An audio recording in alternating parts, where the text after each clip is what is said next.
former managing director of the Niger Delta Development Commission, Dr. Joy Nunia, claimed she slapped the Minister of Niger Delta Affairs, Senator Godswill Akpabio, for sexually harassing her.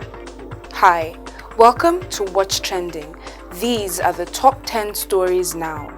At number 10, the Nigeria Medical Association has announced its plan to prosecute the commissioners for health in both Kogi and Cross River states over alleged unethical conduct in the fight against the spread of COVID-19.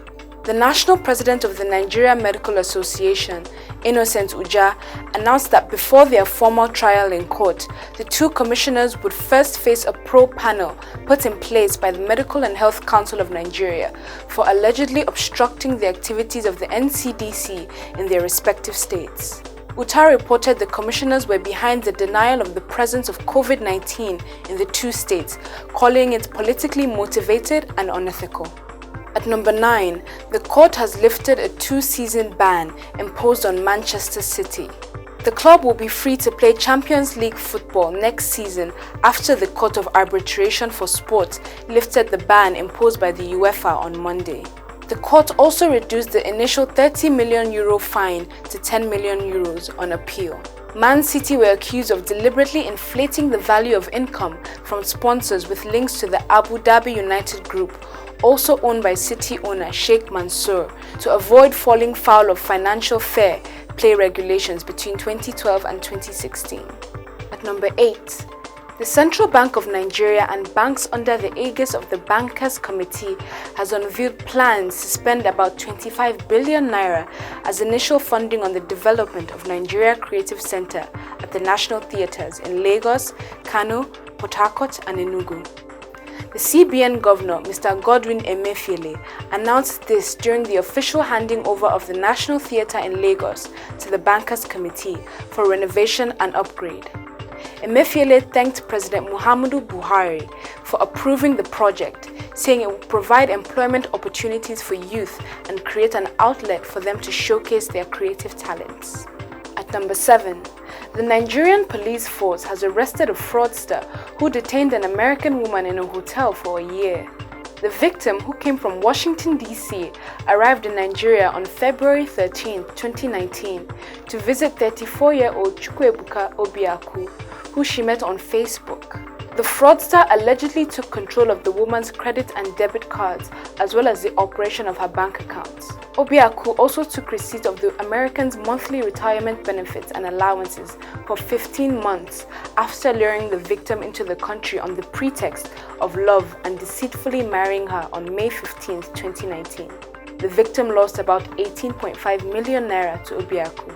At number 6, the wanted gang leader of the notorious 1 Million Boys, Biola Ebila, has been reportedly murdered in Ibadan, the Oyo state capital.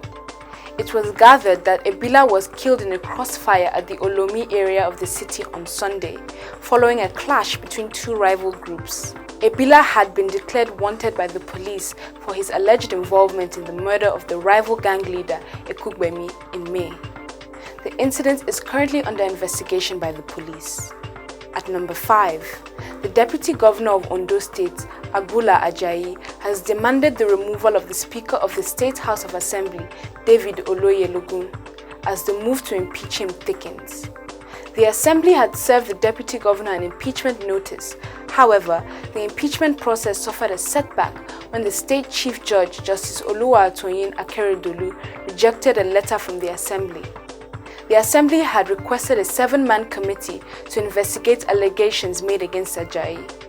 In response to the rejection, the Deputy Governor called the leadership of the Assembly incompetent. At number 4, the Trump administration is pushing insistently for full school reopenings in the fall, despite the surge in COVID-19 infections across the country and a record spike in cases in Florida. Education Secretary Betsy DeVos insisted on the need for schools to reopen, saying children needed to get back in the classroom. However, health experts are pushing against the move. Many states are on the brink of another lockdown as the premature reopening of the economy has dealt a devastating blow to the population.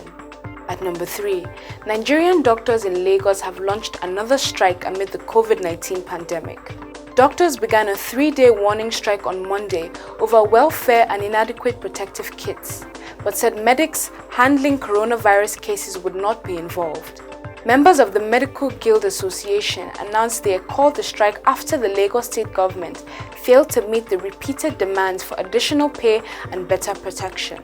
The leader of the MGA, Oluwajimi Shodipo, reported Lagos State is yet to approve hazard and inducement allowances allocated to the doctors. At number 2, a fire has gutted a section of the World Trade Center building located in the Federal Capital Territory, Abuja. An eyewitness reported that the fire started from the top of the skyscraper, which dots the skyline of the Central Business District in Abuja, as smoke poured out of the pinnacle of the building. First responders, including firefighters, have since been deployed to the incident scene to put out the flames. Since it began in 1939 in New York, United States, the World Trade Center brand has since become global trade hubs in more than 90 countries, including Nigeria. And finally, at number 1, former Managing Director, Interim Management Committee, Niger Delta Development Commission, Dr. Joy Nunye, claimed she slapped the Minister of Niger Delta Affairs, Senator Godswill Akpabio, for sexually harassing her.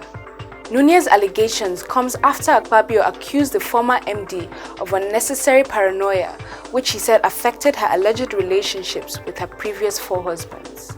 He also accused her of insubordination for failing to respond to official memos as well as not presenting a valid NYSC certificate. Nunez shot back soon after, saying she slapped the minister in the face for sexually harassing her in his Apo, Abuja home. Always remember to wear your mask, wash your hands, and stay safe. That's all for today. See you next time on What's Happening.